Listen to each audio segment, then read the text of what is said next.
We meet today in a landscape that has significantly shifted. This time last year, the world was reeling from the imposition of tariffs. Remember? This year, I'm sure many of us in this room would prefer that this remains the top of mind issue. But alas, the developments in the Middle East have occupied center stage and compounded economic fragilities, supply chain disruptions, and inflationary pressures. The crisis impacts all sectors, all countries, and all communities. Agri-communities in Southeast Asia is no exception. Among the key concerns of the sector has been an increase in production costs and the paralysis of critical maritime passageway. High energy prices and shortage of oil and gas supplies have brought hardship to people around the world and threatened to bring economies to stagnation. Damages to energy infrastructure will prolong the disruption, with knock-on effects expected in the next few years. One sector that will be hard hit is agriculture, where the production of fertilizers from the beleaguered refinery sector has been brought to a standstill. The high price and lack of fertilizers will have subsequent impacts on crop production, animal feed, and ultimately food prices. Even as events in the Strait of Hormuz unfold, climate change has not paused. Southeast Asian countries are experiencing more extreme weather events. Last year was a year of extremes in Singapore, with 2025 recording the wettest month with as much and the hottest June and November. Tropical storms triggered deadly floods and landslides in the Philippines, Malaysia, Vietnam, Thailand, and Indonesia. Earlier this year, temperatures spiked in Bangkok, which experienced dangerous heat levels for 18 consecutive days, with the heat index exceeding 52 degrees Celsius on Monday. A warmer than usual dry season is also expected in coming months, with some meteorological agencies forecasting a super El Nino cycle or a Godzilla El Nino cycle. The World Meteorological Organization predicts that this will amplify the impacts of climate change, including potential droughts in Southeast Asia. The projected hotter and dry conditions later this year could trigger more intense land and forest fires and generate smoke haze. ASEAN member states will therefore need to be more vigilant this year and pursue closer regional cooperation through the ASEAN Agreement on Transboundary Haze Pollution and the Sub-Regional Ministerial Steering Committee on Transboundary Haze Pollution. In other words, Southeast Asia faces a perfect storm caused by a double whammy of geopolitical developments and climate change, which have severe implications for the region's agri-commodity sector and downstream impacts on jobs, public health, and food security. As we brace for volatile times, we should not let a good crisis go to waste and seize opportunities to enhance our resilience. The current crisis underscores how sustainability enables long-term resilience and growth, and I will briefly elaborate on this from 3 angles. First, sustainability enhances supply chain resilience. The Middle East conflict has demonstrated that trade arteries can be disrupted, including for the agri-commodity industry. But circular practices, such as producing organic fertilizer from palm oil waste to biogas from palm oil mill effluent, could pivot and reduce dependence on fossil fuel markets. Sustainable production and practices could therefore enhance resilience of input factors. Second, sustainability enhances economic stability. Southeast Asia is a major exporter of agri-products to the EU. In 2024, agricultural products made up close to 10% of ASEAN total exports to the EU. Adoption of compliant, sustainable practices could enhance the reputation of ASEAN products and help ASEAN companies secure long-term market advantage. Financial institutions and investors are also more discerning in terms of prioritizing capital for firms with clear sustainability roadmaps.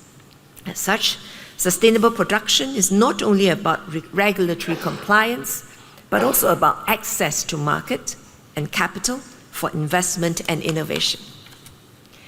Third, sustainability addresses climate change. Southeast Asia is home to some of the world's most productive but ecologically fragile agricultural land. Rising temperature cause crop stress, and prolonged drought risk devastating harvests and increasing the risk of land and forest fires. Crop rotation, regenerative agriculture, and responsible land use help maintain ecological balance while sustaining consistent produce. The use of climate-smart technologies such as soil monitoring and precision irrigation further mitigates the impact of extreme weather events. Prioritizing climate adaptation and sustainable land use practices will support productive yields, compounding over time, nurturing more rewarding jobs and stable income, and stabilizing food prices for people in the region. The geopolitical backdrop has also created new risks that we should collectively monitor and manage. Green protectionism, where trade barriers erected along with sustainability standards could stifle trade, leaving growers, exporters, and importers worse off. The risk of the weakest link. Robust sustainability requires traceability along the chain of activities, with increasing public scrutiny on the weakest link. And non-compliance by a single supplier could jeopardize the entire ecosystem. Collective responsibility and concerted action by all are therefore essential for sustainable businesses. And as we pursue sustainable energy supplies, such as biofuels, we need to manage the pressures on land use and increase risks of deforestation. We can emerge stronger if we adapt, coordinate, and cooperate quickly. ASEAN member states, under the leadership of the Philippines, have been quick to respond to the situation in the Middle East.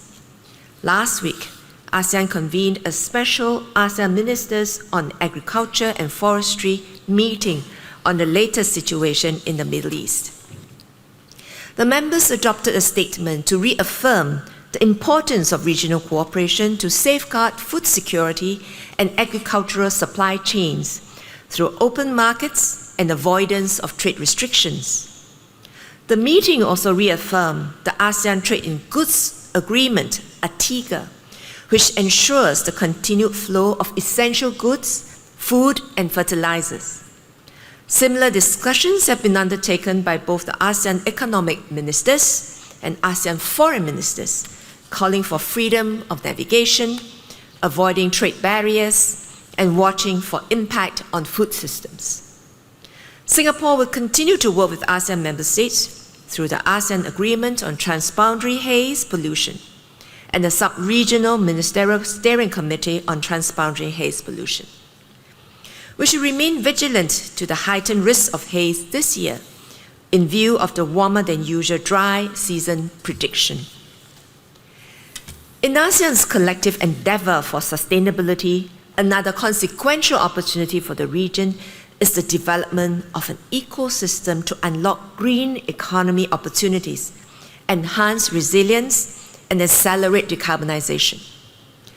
This can be achieved through the ASEAN Power Grid, the ASEAN Strategy for Carbon Neutrality, and the ASEAN Framework for Circular Economy for the ASEAN Economic Community. At home in Singapore, we have designated 2026 as our year of climate adaptation.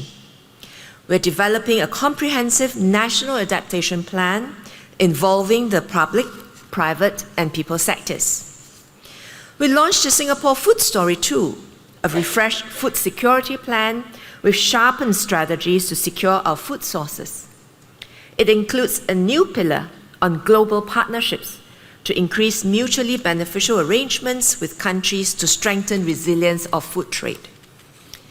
We signed the first of its kind, legally binding bilateral supply chain resilience agreement, or Agreement on Trade in Essential Supplies, AOTIS. We're very good at coming up with new acronyms. With New Zealand earlier this week, on the 4th of May. The agreement commits both countries to strong obligations to 1, not implementing unnecessary export restrictions, and 2, provide additional assurances to facilitate essential good movement during supply chain disruptions. It exemplifies our bilateral partnership to pathfinding forward-looking innovative initiatives with trusted partners. To keep our food supply flowing during disruptions, we have also signed a memoranda of cooperation on rice trade and food security with Vietnam, Thailand, and Cambodia. To contribute to regional food security, we have also commissioned a study on climate change in the Southeast Asian region and its impact on the agriculture sector, leveraging the results of Singapore's 3rd National Climate Change Study. The study will be completed later this year with results shared with ASEAN member states. We are deeply committed to supporting and advancing ASEAN's climate and environment agenda. We will work with all ASEAN member states to make meaningful progress together. Some of the challenges we face in the months ahead and foreseeable in the years to come will feed into Singapore's ASEAN chairmanship next year. We see this as a sustained collective endeavor to build momentum and enhance resilience. In conclusion, I urge all stakeholders to navigate these challenges by being nimble and accelerating the implementation of sustainable farming practices and responsible land use. The good news is that we are not starting from zero. We can build on the strong foundations laid by predecessors and continue to forge ahead to build a more resilient agri-commodity sector. I'm confident that when the storm clears, we will emerge stronger. I wish you all fruitful discussions in the dialogue later. Thank you.